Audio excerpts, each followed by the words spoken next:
See, I think today, Hannah, you're sharing, correct? Mm-hmm. You want to open us back up in prayer, then, please? Yeah.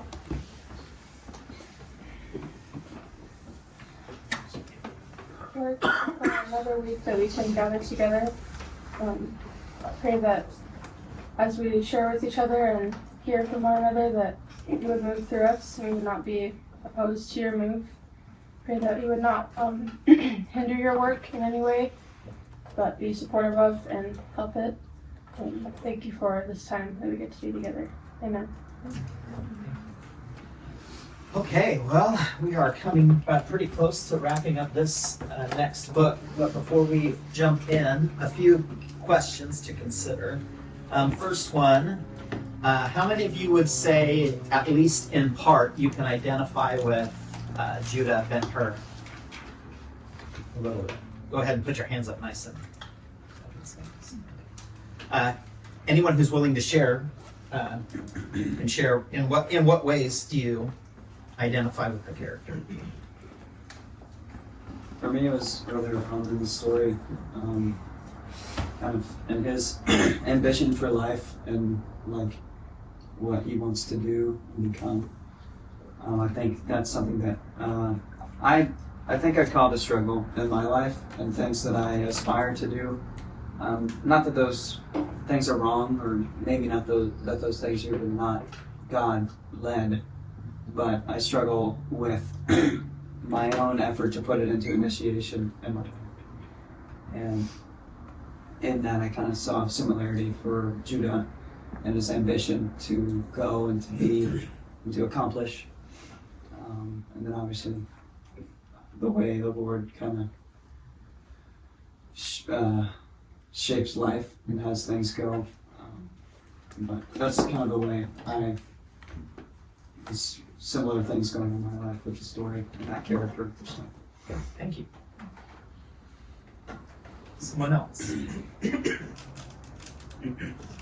would say, I think his constant battling with the two cultures that he's going through, with the Roman life that he could pursue and this life of vengeance and wanting to, pay back things in a certain way, and that the identity as, a Jewish person, and even rediscovering what that life meant for him. But anyways, just even his the way that he is being given everything in life through this Roman culture, this lower culture where everything is provided for him, and the way that he's still, seeking something, he has everything, but he's still looking for that identity. So even though he doesn't really say that more specifically, that's what's important to him, is to find the stability in the inner man. So I don't know, I just really appreciated that kind of turmoil against the two cultures. They can all kind of relate to that at some degree, but at least that unsaid kind of desire for the right man to do their stuff with it. Yeah, good. Anyone else? I thought the same kind of as Benji, the struggle between the cultures and trying to figure out what's right and good through the two that are presented and continuing to choose, and maybe there even being not even an option between the two for the culture that he is after. Mm-hmm. Good. Anyone else? Or for those of you who don't, maybe there's some of you who want to share why you don't resonate, that character doesn't resonate with you, or maybe some of us are having some struggles with his character. Feel free to jump in as well. Or if there's another character that's outside of Judah that we identify with.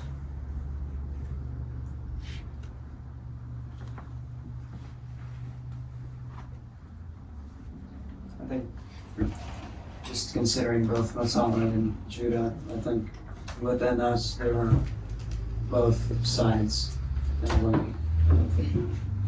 those two kind of characters or attributes within a man and the things he struggles with.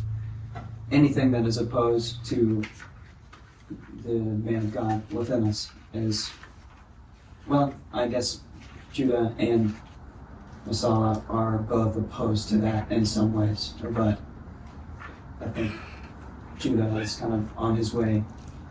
Well, I guess we can compare those two characters to Jesus in the story. That is the true good man. And I think all of those characters, all of those attributes are within us.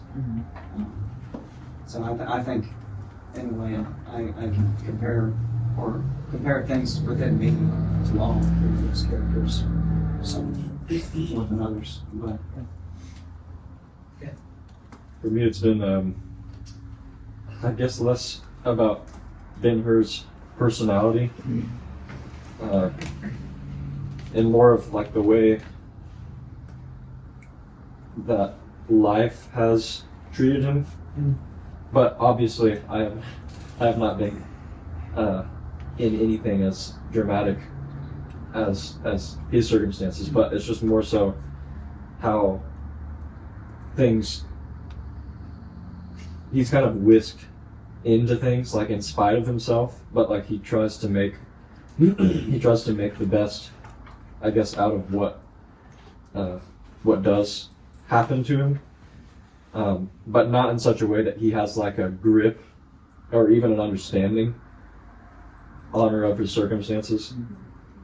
So yeah, his life is very chaotic, and I'm not saying my life is chaotic, but just that kind of being lost into, but not in a bad way, the vicissitudes of life is something that I found and do find pretty relatable. It's a great way of wording that. That's what I was trying to put into words that I also found relatable with him. What's redeeming about that, and what I think you were also getting at, is how you could say he's making the best out of it, but you can also see that even the best that comes out of it is not merely a result of his decision or maybe even his change of his state of mind, but there's obviously a hand behind the work that's going on in his life that actually makes it to where he very much seems to be out, or it is beyond his control. And that is very much the way I've experienced a lot in life, for sure. Yeah, I think really the way that this book is intentionally meant to be paced is along these themes, right? We're struggling with this ability to choose where do I fit in, and whom do I want to become, and what does that look like? And so there is that initial sense of like, I'm the author of my life, but then we see that there's plenty of things that he doesn't author, certainly doesn't author, at least intentionally, or so it would seem, that life kind of comes upon him and directs him in a way. And so he's doing his level best, right, to control what he can control. And yet what we see is that a lot of what he control, well, how much does he really control at this point in the story? How much control does he actually have? only over his oar. Yeah, over his oar, right? It is a very limited, and yet he has to imagine that there was far more than that for his life, right? And so we want to consider, in some ways, he starts off. Well, we'll do a really. Maybe I should have one of your artists come up. We'll do a really crude mountain here. All right. And so he starts up. Where do you think he starts up? Somewhere up here, right? And he's a prince. But the way that the story is going was a pretty precipitous. I mean, it wasn't like slowly down the hill. It was like there was a cliff. And now, how would we define him? One word would we use? Slave. Slave. Slave to what? Because you're a slave to something. What is he a slave to? Rome, I guess. Okay. So Rome. What does Rome represent? What does that embody? Okay. So he's a slave to war, to the world. Let's be more specific with the world or war. Let's try to really let's try to really define this in. Spirit of man. Okay, so the spirit of man.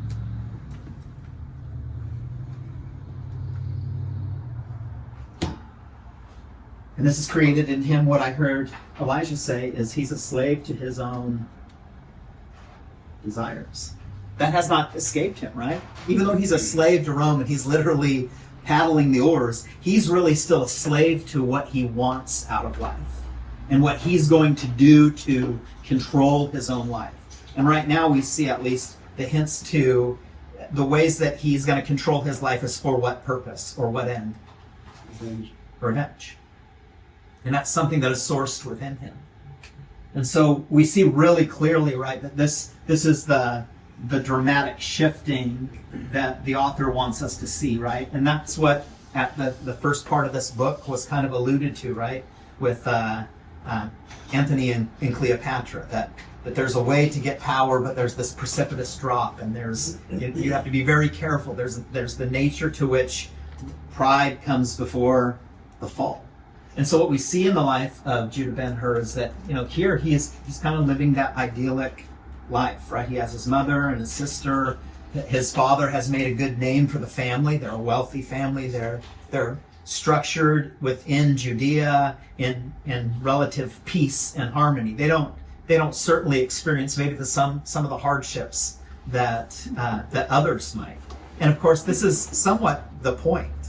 It's not so much that, man, we can compare and say, well, I haven't had it stuff really bad, but I think Noah's identification is that what we come to understand is that life is really out of our control.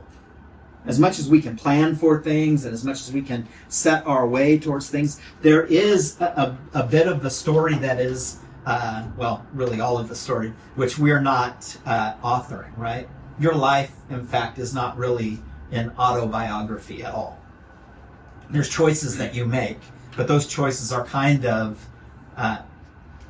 with the background of another hand that is moving. And this we certainly see really clearly as a reader being external from it. And so, again, one of the reasons why I would want to bring up to you guys to see whether you identify or not is that's one of the ways that good stories help us along, is that they expose us to ourselves. And so we want to be thinking in terms of, how am I wrestling with this person, or do I identify with this or not? And if I do, why do I?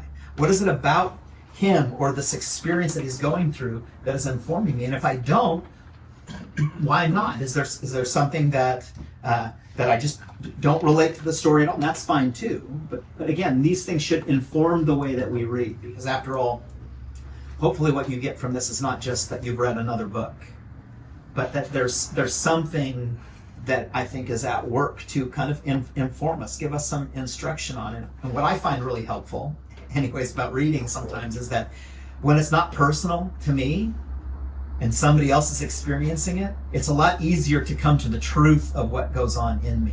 I can divorce myself from my own self for a minute to get some perspective.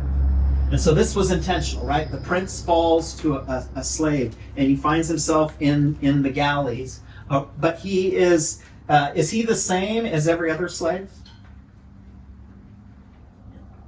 What differentiates him from every other slave to Rome? Seems like he has more of a will than the others do. Yeah. And so there's a will that is moving him on, this willpower, right?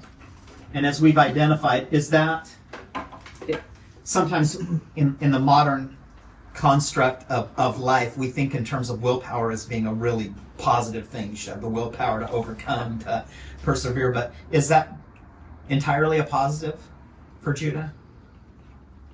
Well, no, and this is where that battle comes in, right? That there's these two natures that are pulling him, right? There's this standard idea of a life that he came from, which is represented in the life of his father. And then there's this tug at, remember as the story started out, where he wanted to become a Roman so that he might conquer Rome with Rome's own ideas. And then Messala comes onto the picture and totally obliterates even those two warring thoughts after the incident, and then Judah becomes kind of really bent on two things: reestablishing life with his mother and sister, and destroying Messala. and really the question he has to ask himself is which one do you want more? Because you can't have both of those. So what will he pursue? But at this point, right, he doesn't even see a path forward. And this is where that conversation came in about wanting to know if there was any word about his mother and sister. But as we left the story off last time, it's kind of the drum beats of war now begin to take over. And what we will see is that by the end of the story here, what kind of trajectory will Judah be on? Upward, downward, sideways. So he's going to be set on an upward trajectory. And we won't say it, although I know you guys will probably understand this word now. Well, there's another word that will define him. And that's what the author is trying to lead us to as he ends this next book. And so we want to see these patterns of narrative, right? And again, this gets back to that Antony and Cleopatra. There's a building and a building, and then a drop. And then there's a building and a building, and then a drop. Is this not like a pattern of life, right? We go from ups and downs, right? The mountaintop experiences of the valleys. What changes? What changes in this?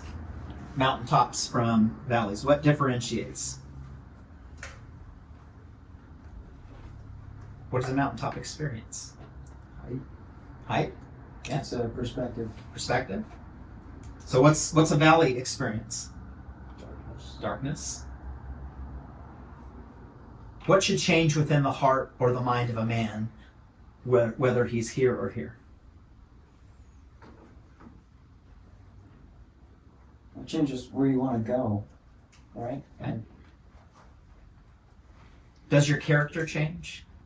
Does your faith change?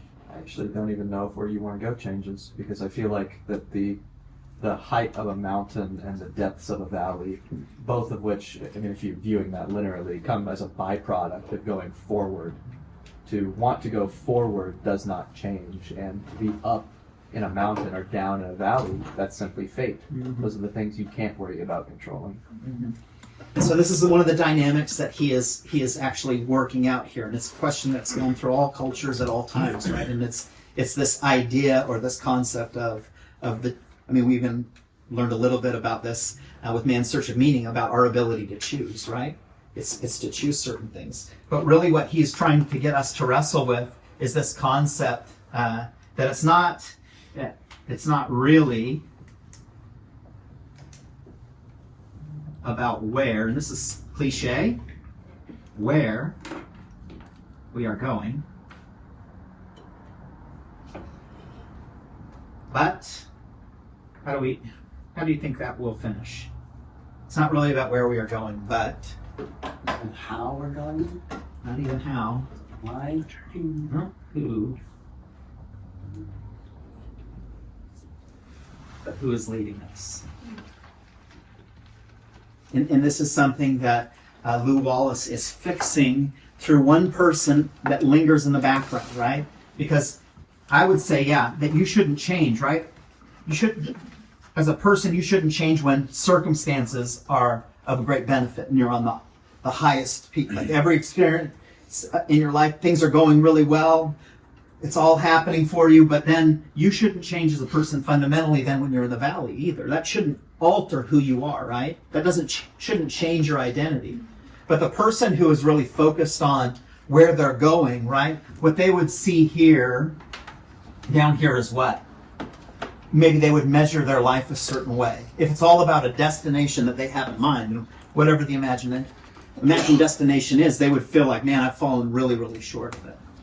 In fact, I think we've talked about this before, right? And in a lot of mountains, there's actually like false peaks, right? When we're hiking up and we think, man, this is the top. And we crest over that, the apex there, and what do we see? I feel like I've arrived. I'm not close. And so how fickle is the heart or the mind of man when we base our mindsets towards the where? But what does this change for us? How does that change us?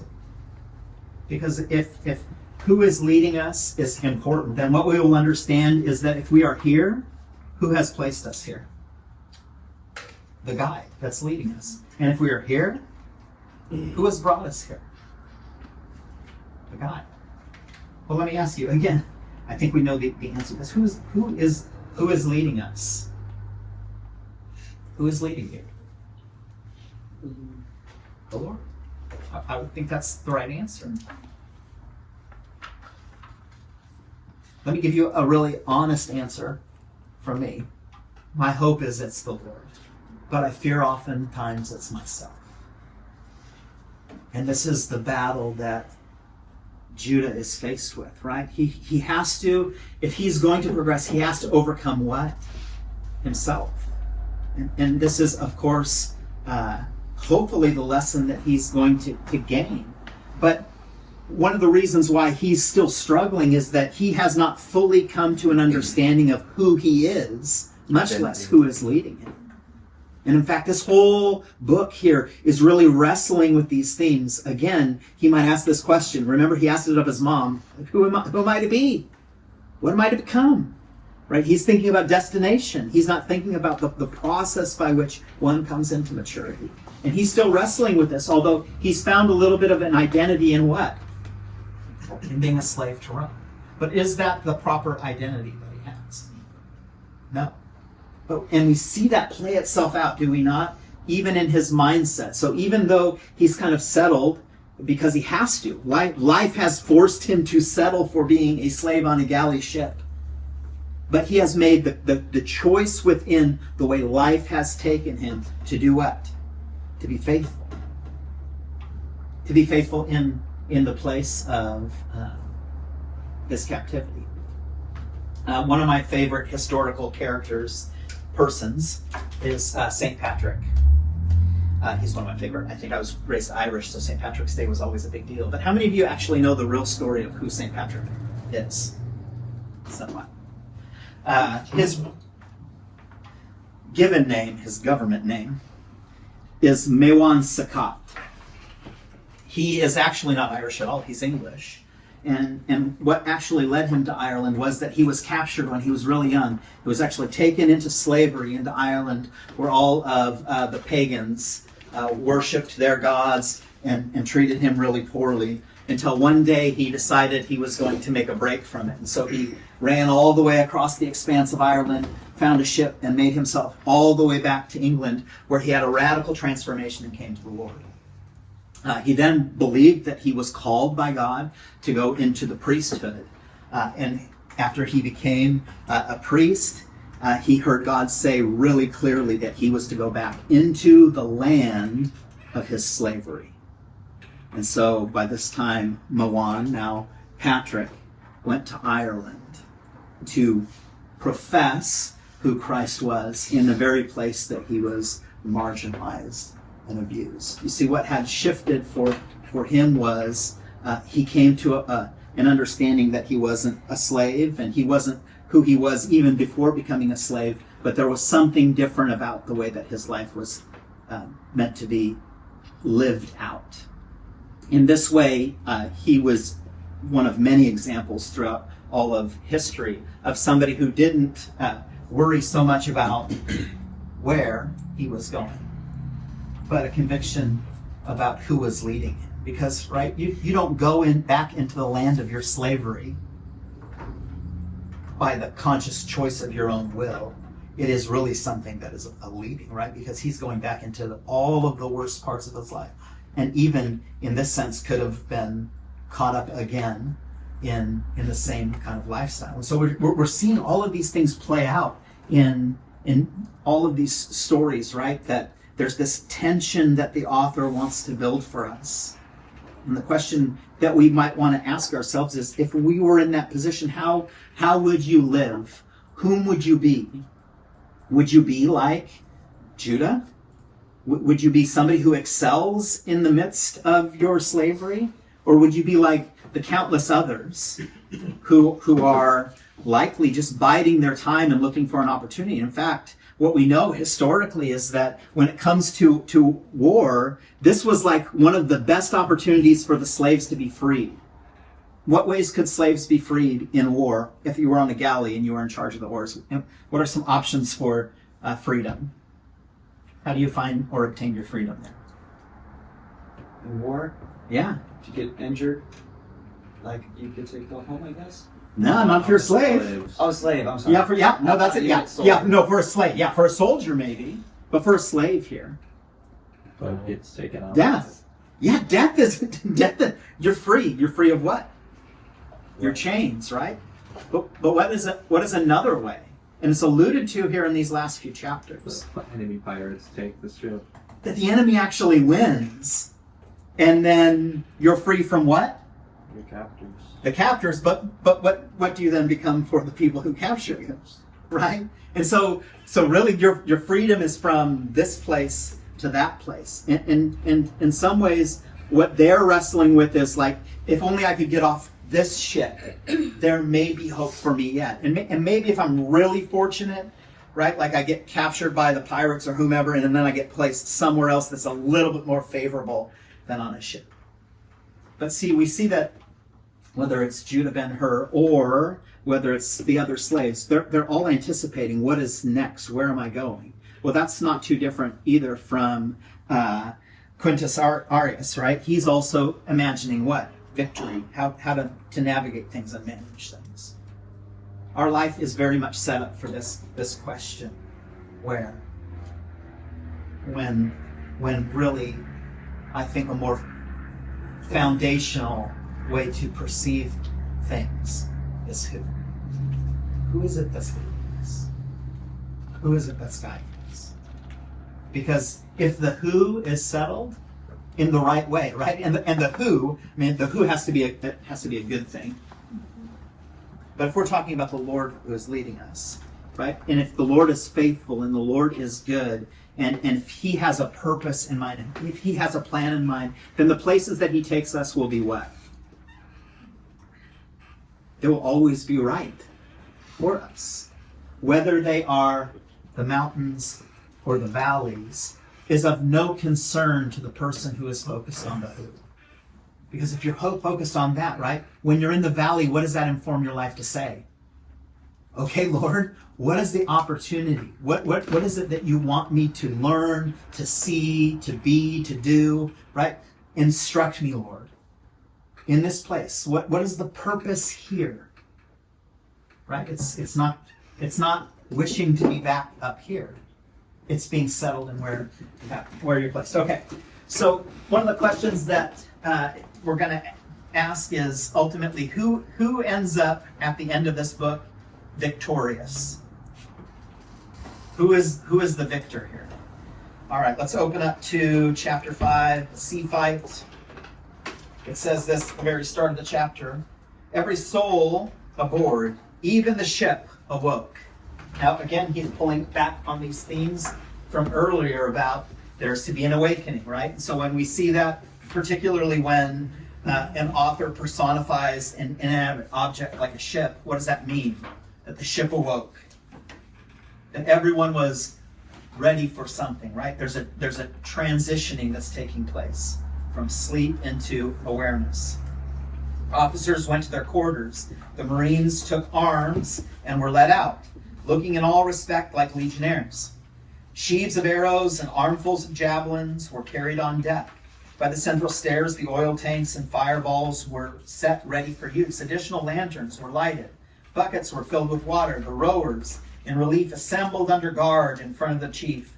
As Providence would have it, Ben-Hur was one of the latter. Now let's catch this. What does he say as what would have it?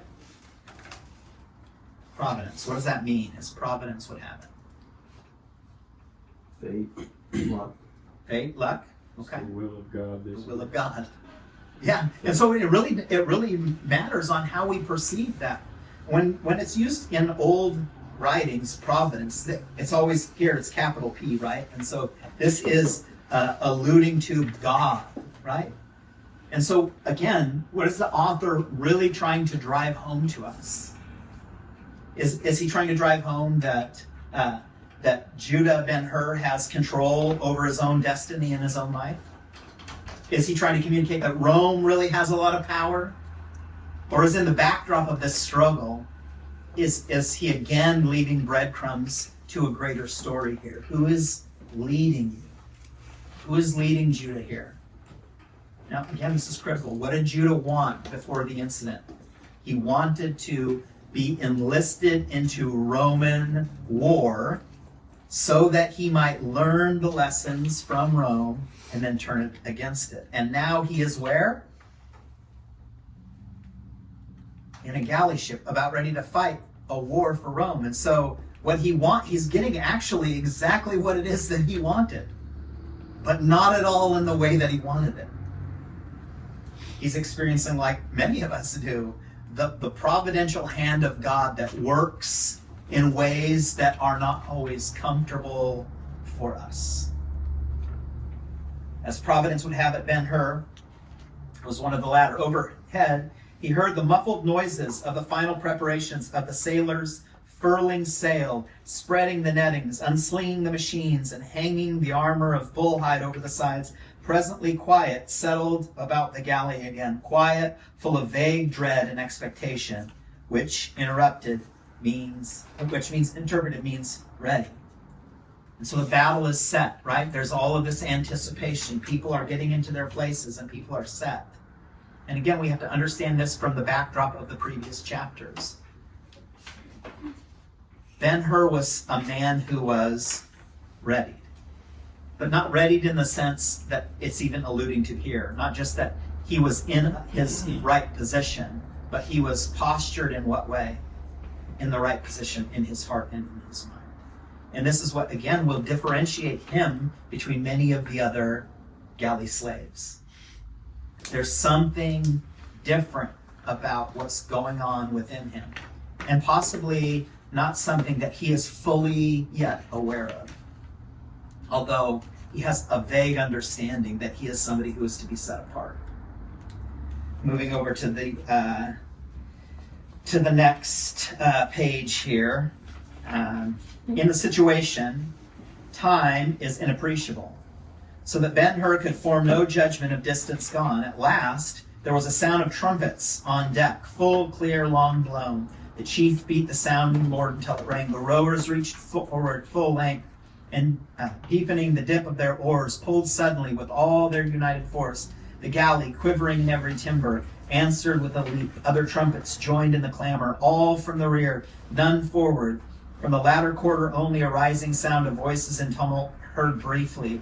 There was a mighty blow. The rowers in front of the chief's platform reeled. Some of them fell. The ship bounded back, recovered, and rushed on more irresistibly than before. Shrill and high rose the shrieks of men in terror over the blare of trumpets, and the grind and crash of the collision they arose. Then under his feet, under the keel, pounding, rumbling, breaking to pieces, drowning, Ben-Hur felt something overridden. The men about him looked at each other afraid. A shout of triumph from the deck. The beak of the Roman had won. But who were they whom the sea had drunk? Of what tongue, from what land were they? And so now the battle is kind of pitched, and there's a lot of forward moving action, and there's all of these trumpets and sounds and cheerings, but it's not really, again, it's not a settled thing, right? They're in the midst now of war, and this is, of course, an unsettling thing. And yet what we see, at least for Ben-Hur, is that he is observing around him is chaos. But what he is representing is calmness in the midst of that chaos. Again, we don't want to miss that there is something that is moving Judah that is not working in the same way with others. Move forward a few more pages here. Once more, Ben-Hur looked around. Upon the roof of the cabin, the battle yet beat against the sides, the hostile vessels yet crushed and gritted. On the benches, the slaves struggled to tear loose from their chains, and finding their efforts vain, howled like madmen. Why were they trying to tear loose? Is it a chance for freedom? Chance for freedom. And what it indicates to us is what kind of freedom were they looking forward to? See, these are not people who want to resign themselves to death. Otherwise, why would you remove yourself from the chain? And so there's still a struggle here for what? For life. There's still a desire to be saved from the conditions. And what it's actually pointing towards is this favorable for the ship or unfavorable when the slaves have stopped rowing and now they're just grabbing at their chains? What is it a good indicator of what is to come, right? So things are not going well for them. But they're chained. They're bound. They're limited. The guards had gone upstairs. Discipline was out. Panicking. Now, this is, again, really important because what was some of the things that defined Judah in our previous chapters? That he was a man who was obedient. He was a man who demonstrated discipline. In fact, he was a man who was so wise, he thought, I need to learn how to row from both sides because you never know when you're in the pitch of battle that if I might need to shift positions. He was absolutely prepared for the battle that was at hand. And so why was for him not chaos? It's because he had led a disciplined life up to this point. And so he is measured by this discipline. And again, this again drives home what we know to be true, right? That the discipline that is required for us comes before the battle. It's not in the battle, right? That now we can become disciplined people. We have to be disciplined outside of it. And so he's somebody who is trying to meet the moment in the moment that he is faced with. And so when he was a prince of Judah and he was on the mountaintop, he was trying to live in accordance to whom he was. But now that he's a slave, he's still trying to maintain that same faithfulness towards purpose. And this is where these two things are going to marry, hopefully, is where the will for him to live and to accomplish what he wants to accomplish will come into contact with the one who is actually leading him. No, the chief kept his chair, unchanged, calm as ever, except the gavel, weaponless. Vainly, with his clangor, he filled the lulls in the din. Ben-Hur gave him a last look, then broke away, not in flight, but to seek the tribune. And so what is taking place? Who is he trying to seek out? Quintus Arius? Yeah. Why? And this is a question that we might ask ourselves here. Why? If this is an opportunity for his freedom, why? What motivates Judah here? You see, again, this is a man that is wrestling with both vengeance and doing the right thing, and doing the good thing, and doing the noble thing. And so there's something here that is empowering him beyond just his blind rage towards Masala. There's something that is moving him forward. And again, he may not be able to fully or firmly grasp this because there is a hidden work that's going on behind him. All right, next page. He struck out, pushing the plank, which was very broad and unmanageable. Seconds were precious. Half a second might save or lose him. In the crisis of the effort, up from the sea, within arm's reach, a helmet shot like a gleam of gold. Next came two hands with fingers extended. Large hands were they, and strong. Their hold, once fixed, might not be loosed. Ben-Hur swerved from them, appalled. Up rose the helmet, and the head it encased. Then two arms, which began to beat the water wildly. The head turned back and gave the face to light, the mouth gaping wide, the eyes open but sightless, and the bloodless pallor of a drowning man, never anything more ghastly. Yet he gave a cry of joy at the sight, and as the face was going under again, he caught the sufferer by the chain which passed from the helmet beneath the chin, and drew him to the plank. The man was Arius, the tribune. Okay, and so we're actually seeing what we're actually seeing is the shifting of this upward trajectory, right? We don't fully comprehend or understand yet Why is Judah doing this thing? Why would he rescue his captor? I mean, really the one who is responsible for him. Why? Would you? Would you? What is our mindset towards this? If I'm honest with myself, I would like to think that I would be so noble. And yet I could say there's definite parts in my life where I would identify with Judah, and probably the sole motivation for my wanting to do something like this would be for selfish gain. And I don't say that even now to judge myself, but to just make an honest assessment. Now, I would like to say today, as it stands, I wouldn't be quite so bold as to be that self-centered, and that my heart would really be towards, hopefully in this light, reconciliation and doing what is right and what is good. Not so that I could earn a thing, but because it is the right thing to do. Page 143 for me, it's a little bit further down the line here, jumping down another paragraph. After the battle moved on, resistance turned to flight. But who were the victors? Now this question is meant to be posed not just merely for the battle, but what is victory? For Rome, victory means what? Domination. But of course, that's not really what makes you successful, victorious or not victorious. Was at this time, as Judah has grabbed the tribune Arius, as he's rescued his life, could we say that Judah Ben-Hur is a victor in this case? Yeah. Could we say that Arius is victor? Yeah. His life has been spared and saved. And yet there's still a lot of this question about what takes place next. And in fact, they'll have this conversation, right, where ultimately the battle has stopped, and Arius is going to ask something of Judah. What was Arius asking Judah to do? Take his ring. Take his ring. Why? What does his ring represent?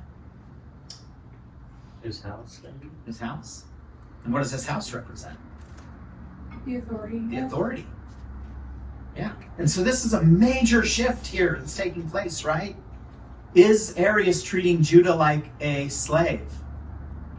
No. There's some shift. But again, why? Why is he not treating him like a slave? This is a pretty obvious answer. He saved his life.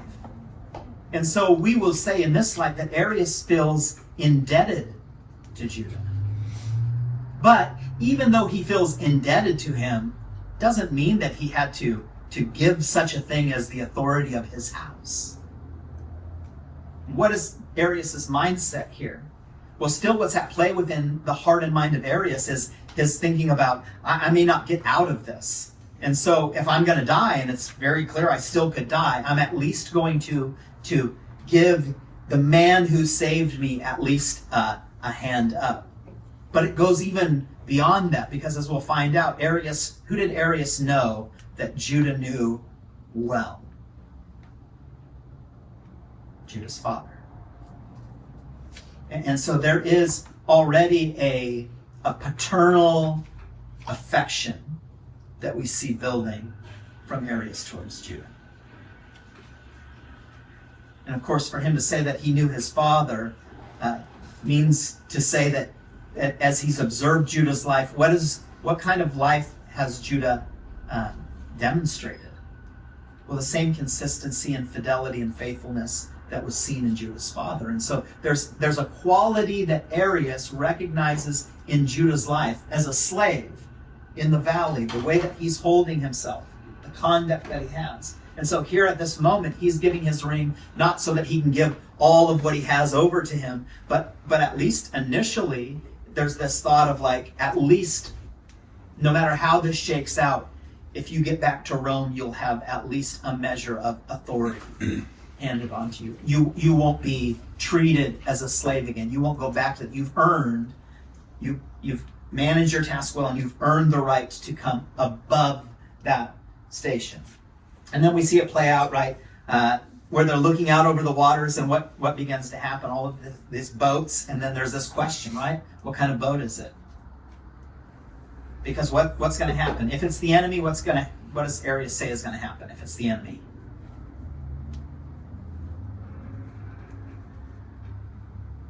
Probably gonna die.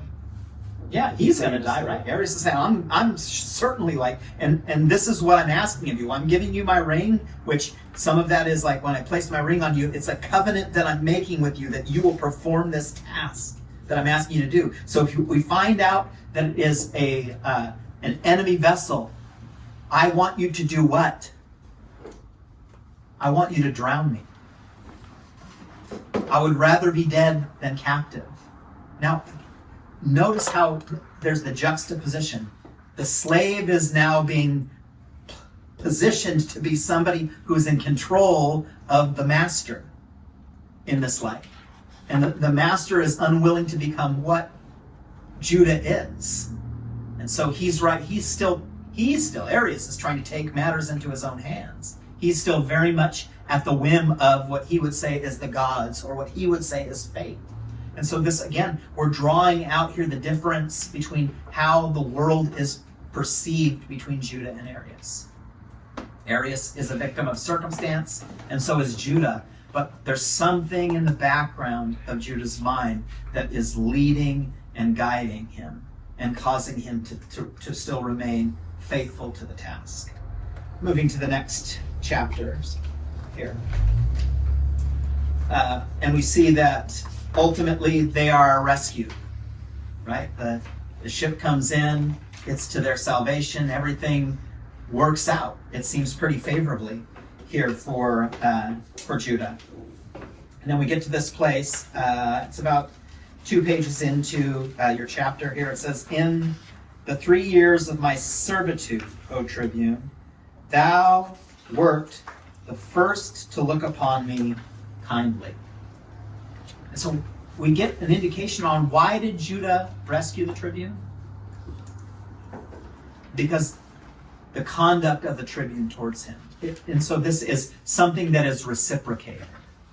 And so in many ways, Judah responds in kind to the way that Arius treated him. Did Arius treat him like a slave? No. Arius treated him with a measure of humanity.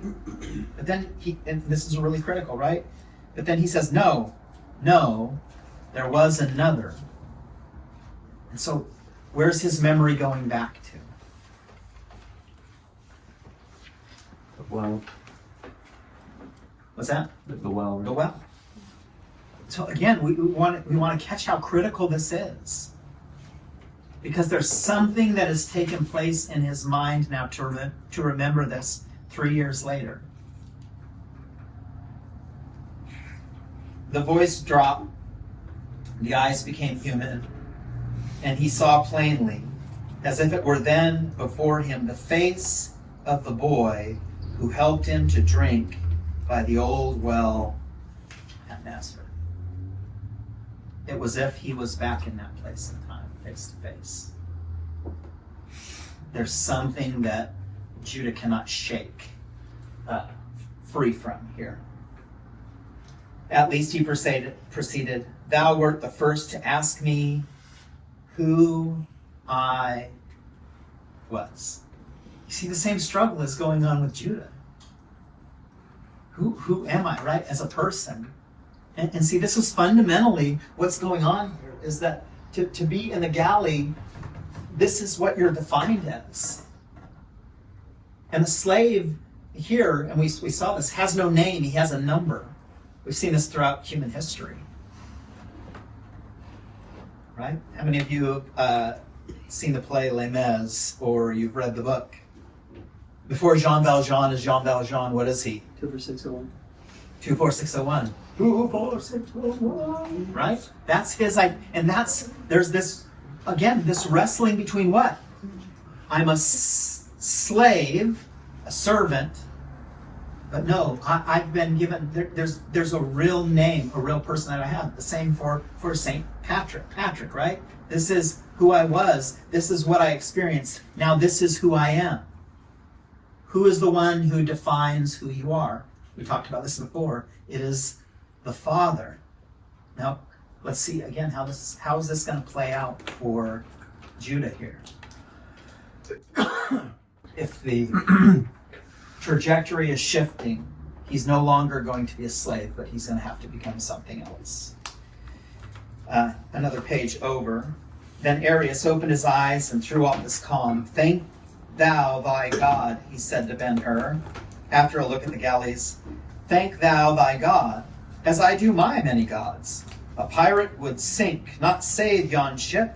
By the act and the helmet on the mast I know a Roman. The victory is mine. Fortune hath not deserted me. We are saved. Again, look at his perspective, right? Everything that he knows within the mindset of Rome is it's fortune, the gods, it's all of these things that he can control. And when we understand how deities worked within Rome, what were they the gods of? Well, like in many other cultures, what mankind actually did was say, well, there's the moon, so there's a god for the moon, and there's war, and so there's a god for war, right? And this is emulated in the life of Masala again, who's his god that he serves is the god of war, right? That's his whole idea, right? Up with Mars, down with, what did he say? You guys remember?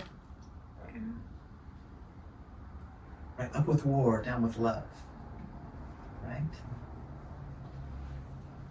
And so we see here that his perspective is of circumstances. See, Arius is on this kind of trajectory. Whatever in life are the circumstances. Thank the gods when things are going my way, but how rejected have I been when they're not? There's not a constant or a consistency. I shall be duumvir, and thou, I knew thy father and loved him. He was a prince indeed. He taught me a Jew was not a barbarian. I will take thee with me.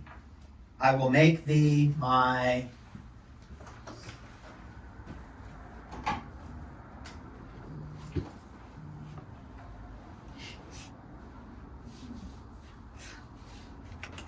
son. Okay. But you and I, when you and I hear this, right, from a biblical perspective, we think in terms of, well, what is one way we know that we are sons? That we are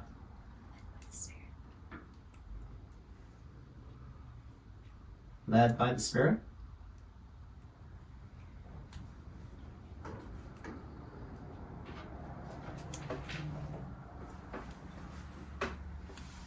Who is leading us is an identity question. If you are leading yourself, right? If you are the author of your own life, what does that say about your identity? You can't be a son to yourself. But if you're led by the Spirit, you are what? A son of whom? God. And you see, the way this plays itself out in this world, you guys, and this is where I would say I really identify it. Now, looking back at these many years before I read the book, which was recently, but when I watched the movie, why things resonated with me in such a profound way is that what my life was longing for, having my father walk out on me, was for what? The affirmation of Father. And how did God speak? The sovereign God in my life. In your lives, this is a really beautiful thing. What we are hoping to continue to see within the way that the Lord is leading us is God's really clear hand in the midst of all of our lives. But that's not the way it operates for many people. I have not been given this place. But it doesn't mean that God is not speaking. It doesn't mean that God is not leading. It does not mean that God is not drawing. Right? It is God's desire that none should perish.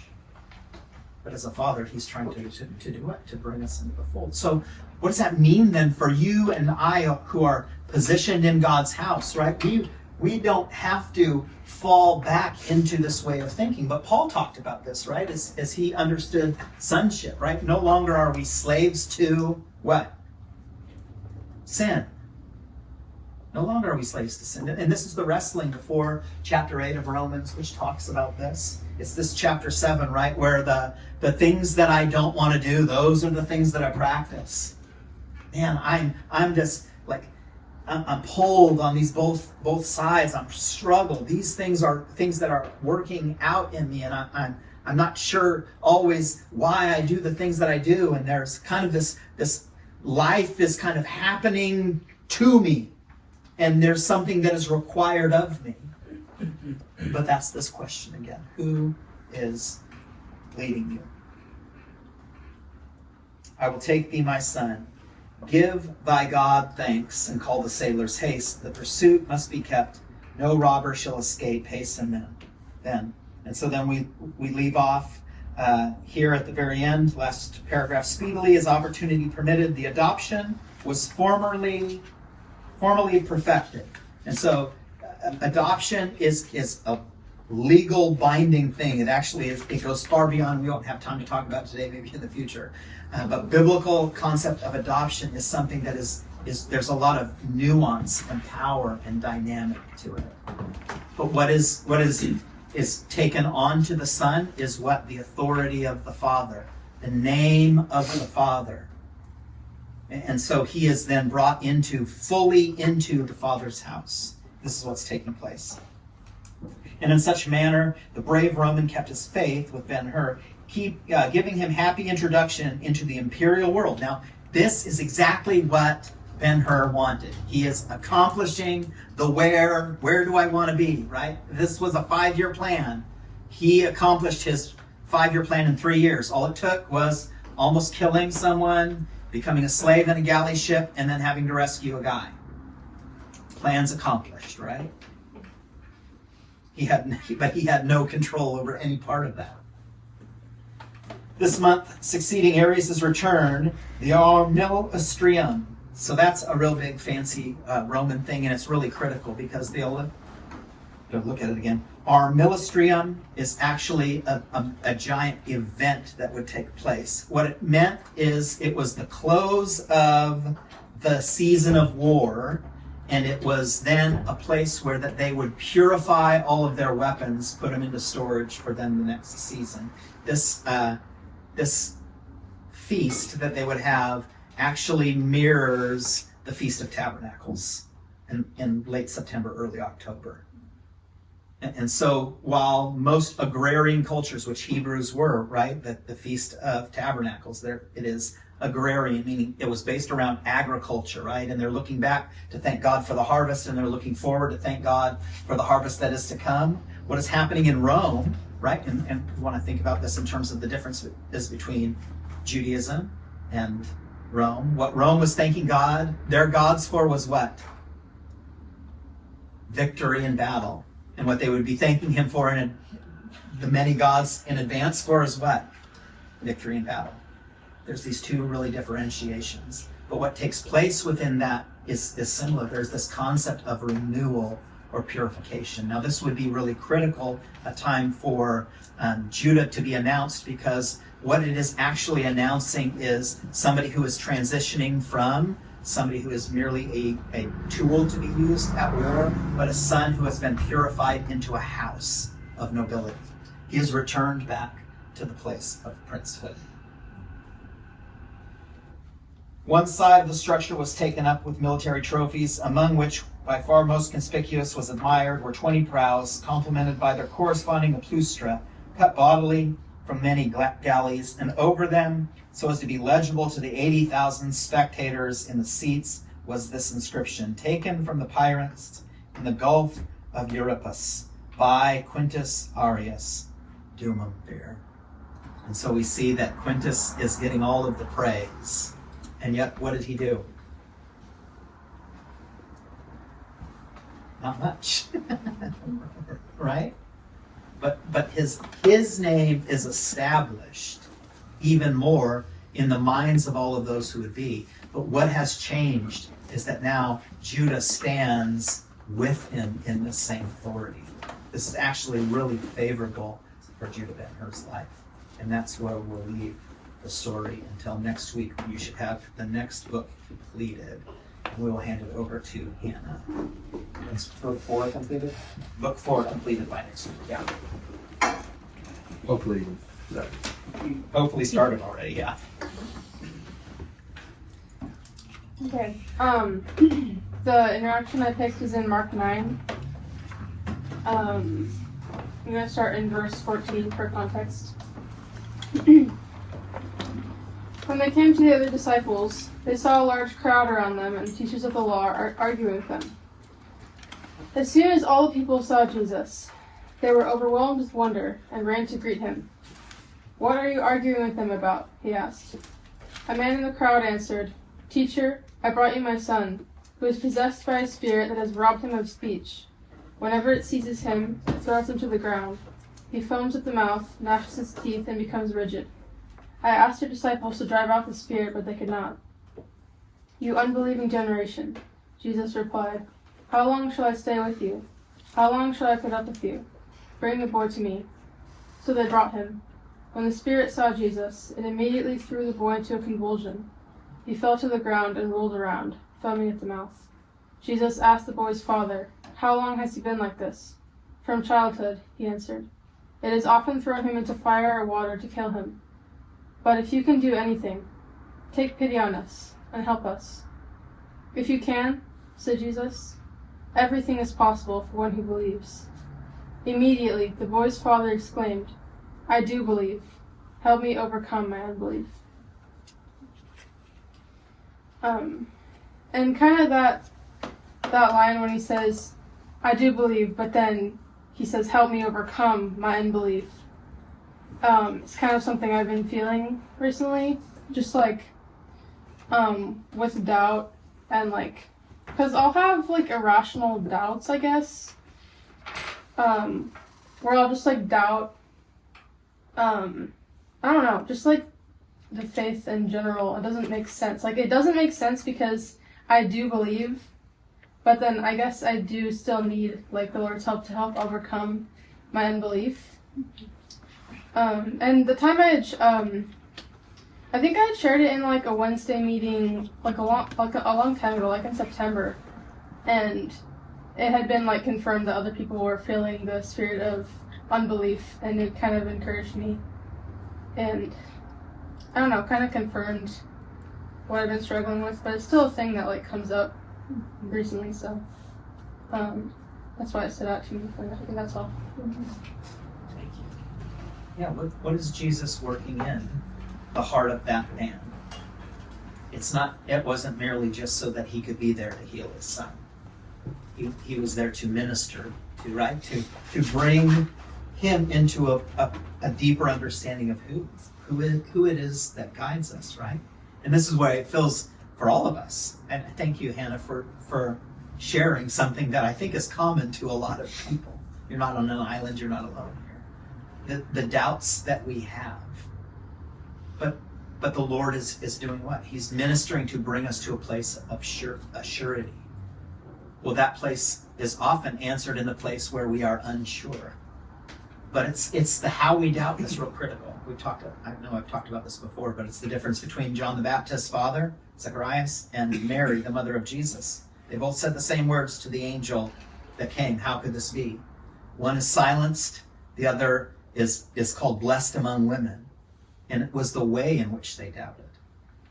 You see, Mary doubted in her own ability to bring about something, which is, of course, the proper understanding, because she was more concerned with who is leading her. Zacharias, of course, he was much more thinking, how can that be? Like, that's just impossible. Like, I'm a leader, I know things. And of course, he needed to be silenced. And so, thank you for sharing. God certainly will allow us to be genuine in our challenges so that he might condition us, bring us more into intimate relationship with him, where this is affirmed, right? In fact, for Judah to appreciate sonship on a whole other level, he had to experience the death of his father and the slavery of the galley. Because this going from here to here was a huge drop, right? And it caused probably a lot of questions. But just as many questions would have gone through his mind when he was taken out of this position and then he was placed. All right, let's take a few-minute break. Thank you, guys.